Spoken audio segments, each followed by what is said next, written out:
도널드 트럼프 미국 대통령이 예고해온 대로 캐나다와 멕시코, 중국에 대한 관세 부과 행정명령에 서명했습니다.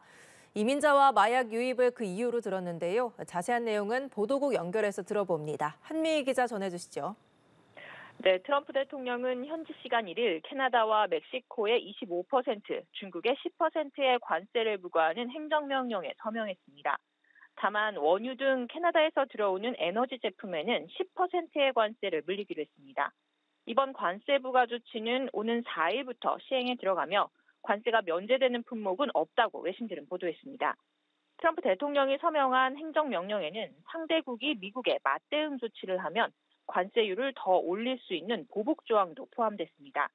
트럼프 대통령은 행정명령 서명 이후 소셜미디어에 올린 글에서 불법 이민자와 마약 유입을 그 이유로 들면서 미국인을 보호해야 한다고 밝혔습니다.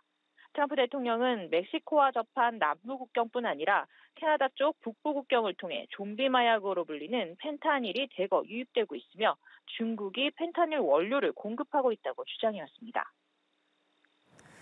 멕시코와 캐나다, 중국은 미국의 3대 교역국이기도 한데요. 각국의 반응은 어떻습니까?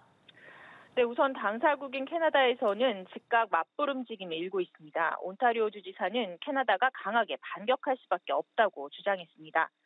캐나다 상공회의소 역시 모든 비용이 급격하게 증가해 캐나다인과 미국인 모두의 삶에 즉각적이고 직접적인 영향을 미칠 것이라고 경고했습니다. 주스틴 트루도 총리는 미국의 관세에 준비되어 있다며 곧 멕시코 대통령과 만날 것이라고 밝혔습니다. 멕시코 경제자금 역시 우리가 이길 것이라며 맞대응을 예고한 상황입니다. 비판은 미국 내 산업계에서도 이어졌습니다.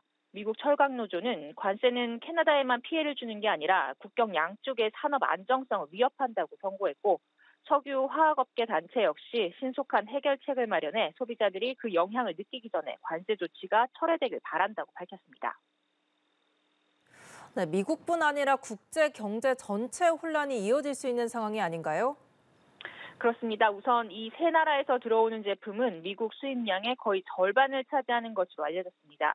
최대 교역국들에 대한 관세 부과로 해당국은 물론 미국 역시 인플레이션 심화 등 경제적 타격을 받을 수밖에 없습니다.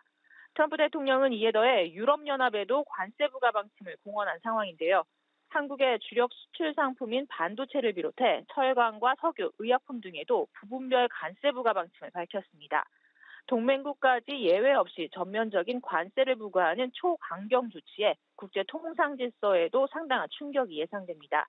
세계은행은 지난달 보고서에서 트럼프 정부가 10%의 보편 관세를 부과하고 다른 나라가 이에 상응 조치를 할 경우 올해 경제 성장률이 전망치보다 0.3%포인트 떨어질 것으로 내다봤습니다.